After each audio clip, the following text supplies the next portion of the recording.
নবদ্বীপ, নদিয়া, 9টি দিয়া একসঙ্গে এখানে জ্বলেছিল বলে নদিয়া, 9টি দ্বীপ একসঙ্গে উপস্থিত হয়েছে, তাই নবদ্বীপ।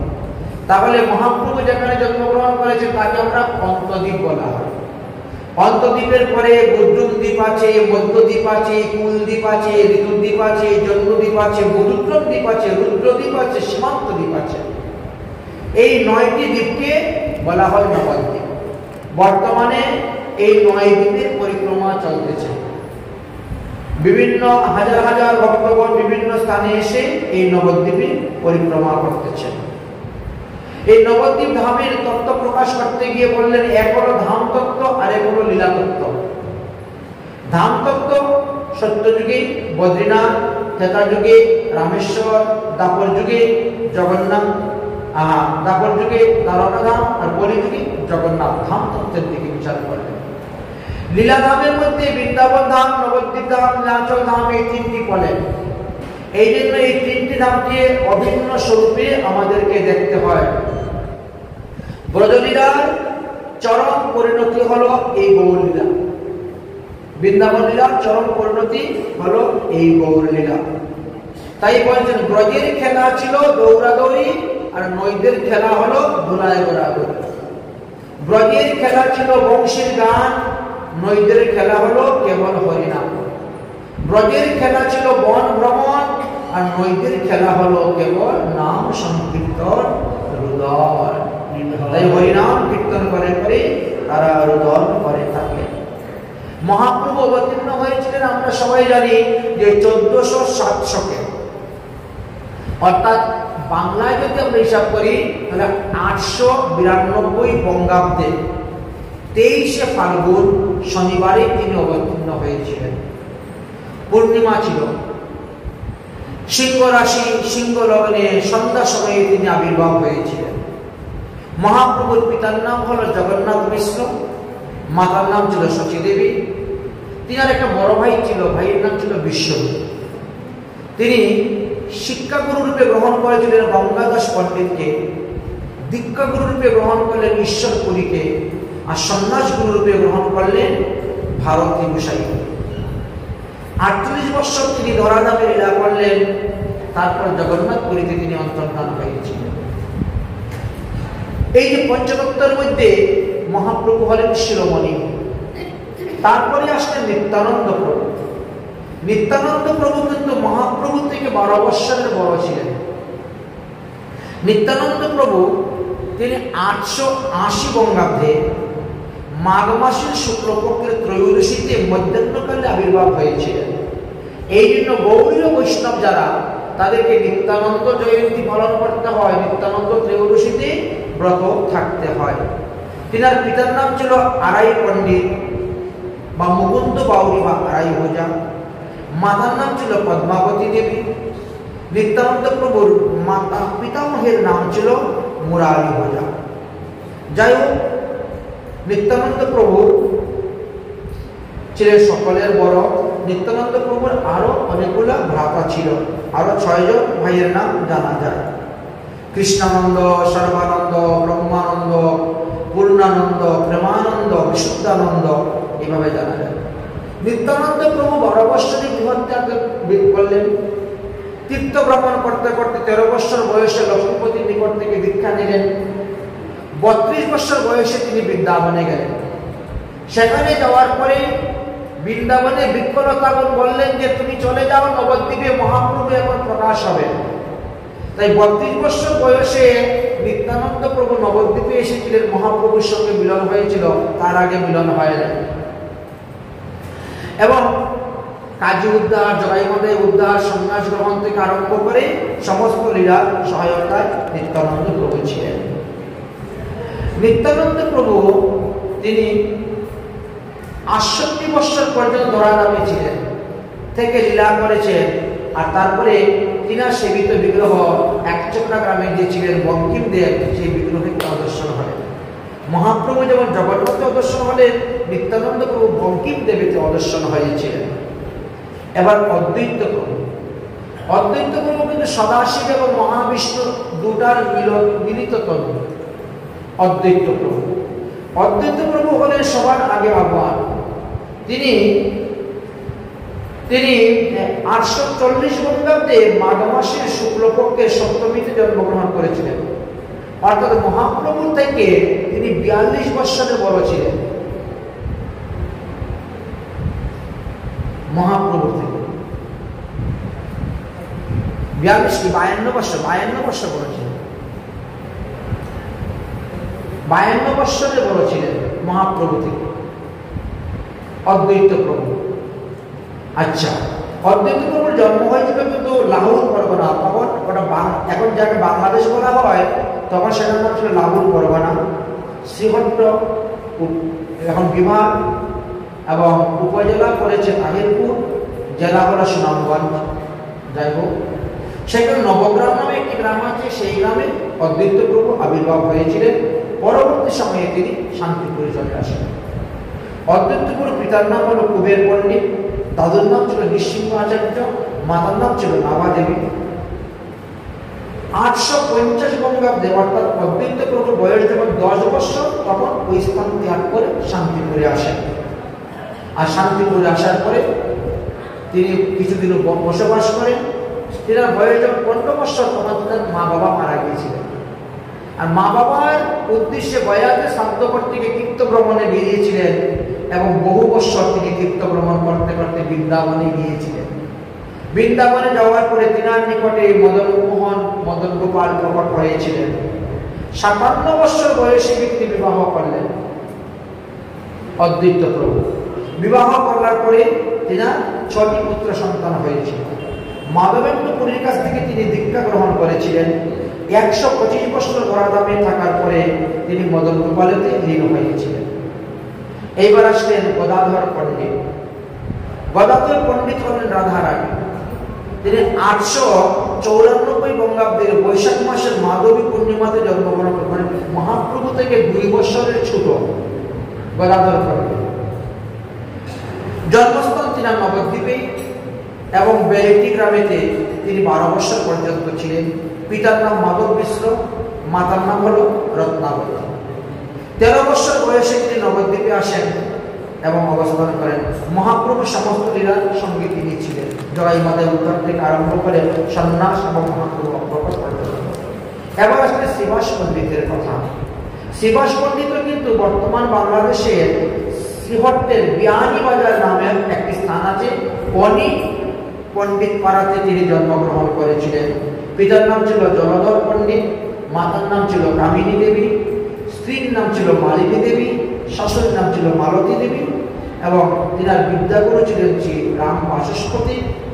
তিনার 5 ভাই ছিলেন, নলিনী, শ্রীবাস, শ্রীরাম, শ্রীপতি, শ্রীনিধি। শ্রীবাস পণ্ডিত তিনি মহাপ্রভুর তিলকে করেন চৈতন্য শাখা। এই শ্রীবাস, এইভাবে এই পঞ্চতত্ত্বের কথা আমরা আলোচনা করলাম, যে পঞ্চতত্ত্বকে নিয়ে এই কলিযুগে সমস্ত নাম প্রেম প্রচার হয়েছে। সংক্ষেপে তাদের কাছে আলোচনা করলাম। এবার মহাজনগণ কি বলেছেন? হরি নাম মধুর রস পিয়রে মনুয়া, এই সংসার সব ঝুটা। হরি নাম মধুর রস পিয়রে মনুয়া, সংসার ঝুটা। হরি নাম মধুর রস পিয়রে মনুয়া, এই সংসার সব ঝুটা। হরি নাম মধুর রস পিয়রে মনুয়া, সংসার সব ঝুটা। এই সংসার সব ঝুটা রে মনুয়া, এই সংসার সব ঝুটা। এই সংসার সব ঝুটা রে মনুয়া, এই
মহাপ্রভুর আদি বাড়ি বা আদি ভিটা এখনো বাংলাদেশে আছে।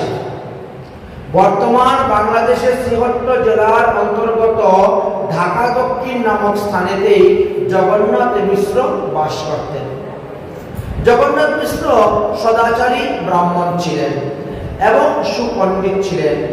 তিনার বিদ্যাশিক্ষা লাভ করিবার নিমিত্তই পূর্ববঙ্গ হইতে পশ্চিমবঙ্গ নবদ্বীপে তিনি চলে আসেন এবং সেখানে তিনি বিদ্যা আরম্ভ করেন, ঘর বাড়ি নির্মাণ করেন, তৈরি করেন। আর শেষে নীলাম্বর চক্রবর্তীর কন্যা শচীদেবীকে তিনি বিবাহ করেন। শচীদেবীকে বিবাহ করে তিনি ঘর বাঁধলেন। এইবার ক্রমে ক্রমে শচীদেবীর গর্ভেতে 8টি কন্যা সন্তান জন্মগ্রহণ করেছিলেন, কিন্তু নিয়তির অভিশাপে এই 8টি কন্যা সন্তানই মারা গিয়েছিল। জগন্নাথ মিশ্রের পত্নী এখন জগন্নাথ মিশ্রের পত্নী শচীর উদরে 8 কন্যা ক্রমে ক্রমে জন্মি মরে, এইভাবে মারা গেল। তাই মিশ্র মহাশয়ে বড় দুঃখিত হইলেন এবং পুত্রার্থের জন্য তখন তিনি বিষ্ণু আরাধনা করতে আরম্ভ করলেন। 8টি কন্যা সন্তান জন্মগ্রহণ করে মারা গেল, তাই পুত্র সন্তান। অতএব ব্রজের বলদেব বিলাস মূর্তি তিনি এবার আসলেন পুত্র রূপে। তাই জগন্নাথ মিশ্রের বড় পুত্রের নাম তিনি রাখলেন বিশ্বরূপ। তিনি কিন্তু নিত্যানন্দ এই বলরামের এক অংশ, পরম ব্রহ্ম আসছিলেন। জগন্নাথ মিশ্র পুত্রের নাম রাখলেন বিশ্বরূপ। এই বিশ্বরূপ শশীকলার ন্যায় দিন দিন বড় হইতে শুরু হলেন। এবার আসলো মহাপ্রভুর পালা। 1406 শকে মাঘ মাসে এক রাত্রিতে জগন্নাথ মিশ্র এবং শচীদেবী উভয়েই একই রাত্রে একই প্রকার স্বপ্ন দুজনেই দেখেছিলেন। কি স্বপ্ন দেখেছিলেন? ভগবান শ্রীকৃষ্ণ এসে জগন্নাথ এবং শচীর হৃদয়ের মধ্যে প্রবেশ করিয়াছেন। জগন্নাথ মিশ্রে কহে, স্বপ্ন যে দেখিল জ্যোতির্ময় ধাম মোর হৃদয়ে পশিল। শচীদেবী ধীরে ধীরে উত্তর দিলেন, ওগো তুমি যাহা স্বপ্ন দেখেছ আমিও কিন্তু তাহা গতকালকে স্বপ্ন দেখিয়াছি। জগন্নাথ বললেন, ব্যাপারটা কি? দুজনেই একই রাত্রে একই সময়ে একই প্রকার স্বপ্ন দেখলাম, তাহলে নিশ্চয়ই এবার আমাদের ঘরে কোনো ভাগ্যবান কোন দেবতা আসবে। মনে হয় পরম ব্রহ্ম আমাদের ঘরে এসে উপস্থিত হবে, কোন মহাপুরুষ আমাদের পুত্ররূপে আসতেছে। এইভাবে বলে উভয়ে মনের আনন্দে তাদের সেবিত শালগ্রাম শিলাতে 8 শত তুলসী পত্র দিয়ে তারা পূজা করতে শুরু করলেন। ক্রমে ক্রমে 10 মাস গত হয়ে গেল, কিন্তু সন্তান প্রসব হওয়ার কোনো সম্ভাবনা নাই। 10 মাস হয়ে গেছে, নেই। হইতে হইতে হইল গর্ভ 13 মাস। 13 মাস হয়ে গেল, তথাপিও সন্তান প্রসব হচ্ছে না, তথাপিও ভূমিষ্ঠ হচ্ছে না। মিশ্রের মনে হইল তাস। অতঃপর জ্যোতিষ নীলাম্বর চক্রবর্তীকে ডাকলেন, আপনি একটু গণনা করে দেখুন তো ব্যাপারটা কি। তিনি গণনা করে বললেন যে চিন্তা করিও না, শুভ লগ্নে শুভক্ষণে শুভ মুহূর্তে তোমার এক উত্তম পুত্র সন্তান হইবে, অতএব তুমি চিন্তা করিও না। এই বলে তিনি চলে গেলেন। দেখতে দেখতে এবার 15 মাস মহাপ্রভু মাতৃগর্ভে 15 মাস ছিলেন। 1407 শকের মাস যে ফাল্গুন পূর্ণমা সন্ধ্যাকালে হইল শুভক্ষণ। বললেন যে 1407 শকাব্দ মাঘ মাসে মাস হলো ফাল্গুন মাসে পূর্ণিমাতে সন্ধ্যাকালে মহাপ্রভু আবির্ভাব হয়েছিলেন। বাংলা হিসাবে এবং ইংরেজি হিসাব অনুসারে দেখা যায় 1486 খ্রিস্টাব্দ 18 ফেব্রুয়ারি তিনি অবতীর্ণ হয়েছিলেন। তাহলে 23শে ফাল্গুন শনিবার ছিল, পূর্ণিমা তিথি ছিল। সেই দিন 42 দণ্ড পর্যন্ত পূর্ণিমা ছিল। দিবামান 29 দণ্ডতে সন্ধ্যা হয়ে যায়, যার কারণে চন্দ্রগ্রহণ আরম্ভ হয়ে যায় এবং চন্দ্রগ্রহণের কারণে হাজার হাজার লোক গঙ্গা স্নান করতে যায়। শাস্ত্রে বলছেন চন্দ্রগ্রহণ আরম্ভ হওয়ার 9 ঘন্টা আগের থেকেই আমাদের সূতক লেগে যায়, এবং সূর্যগ্রহণ আরম্ভ হওয়ার 12 ঘন্টা আগের থেকেই সূতক লেগে যায়। তাই গ্রহণ সমাপ্ত হওয়ার সঙ্গে সঙ্গে সবাইকে সবস্তে স্নান করতে হয়। যদি না করেন তো আগামী গ্রহণ পর্যন্তই আপনি অশুষ অপবিত্র কোনো বৈদিক কার্য করতে পারবেন না। এই জন্যই সবাই হরিধ্বনি করতে করতে তারা যাচ্ছেন গঙ্গা স্নান করার জন্য। সিংহ রাশি সিংহ লগ্ন আসি উপস্থিত হলো, আর সেই সময়ে সবাই যখন হরিধ্বনি করতেছেন আর সেই সময় ভগবান অবতীর্ণ হয়েছিলেন। হেনমতে প্রভু হইলা অবতার, আগে হরিধ্বনি কীর্তন করিলা প্রচার। গ্রহণের ছলনায় সবাই হরিধ্বনি করছেন, তার মধ্যে প্রকাশ হয়েছে। চতুর্দিকে ধায় লোক গ্রহণ দেখিয়া গঙ্গা স্থানে হরি বল বলে যায় ডাকিয়া। যাহার মুখে জন্মেও না কোনোদিন শুনি হরিনাম, সেও আজকে হরি বল বলে যায় করতে গঙ্গা স্নান। দশদিকে পূর্ণ হইল হরিধ্বনিতে, আর অবতীর্ণ হইলেন দুজনে। বলো গৌরাঙ্গ মহাপ্রভু কি জয়। এইদিকে মুহূর্তের মধ্যে সমস্ত নবদ্বীপে প্রকাশ হয়ে গেল যে মিশ্র পুরন্দর এবং পত্নী সচিব গৃহকে আলোকিত করে চাঁদের মতো ফুটফুটে এক শিশু জন্মগ্রহণ করেছে। সংবাদ পেয়ে ব্রাহ্মণ সজ্জনগণ আসলেন, তারা নানা প্রকার ভেট উপহার দেওয়ার জন্য। মিশ্র তোমার কি করলেন, শ্রীবাস পণ্ডিত অদ্বৈত পণ্ডিত প্রভু আদি সবাইকে নিমন্ত্রণ দিলেন। তারা বসলো, যত কর্ম সংস্কার শুরু হলো।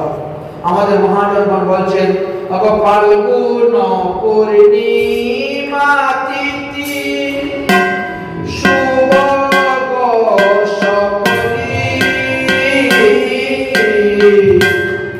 জনমল বিলা গোরা পরে হুলা হুলি।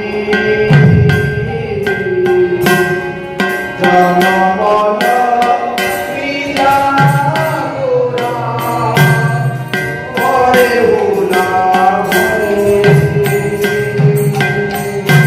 অম্বরে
জগন্নাথ মিশ্রের আজকে আনন্দ, তাই তিনি আনন্দ বাধাই দিচ্ছেন।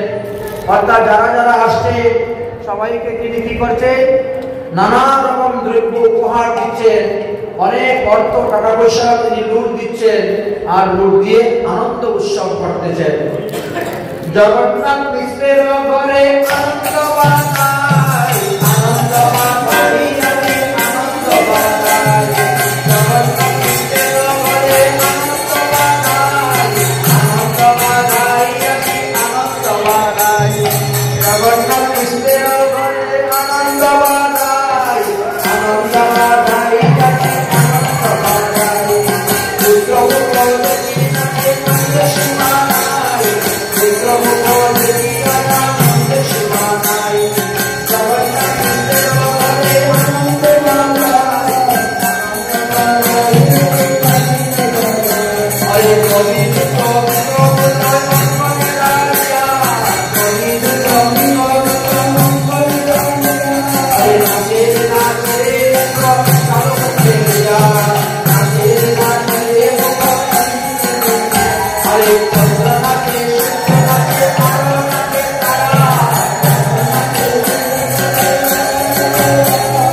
হইলা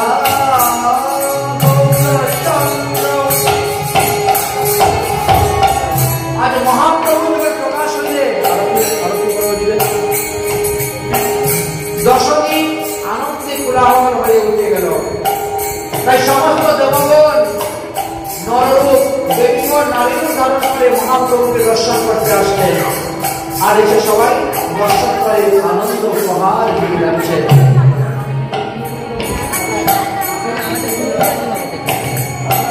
না করলে হয় আর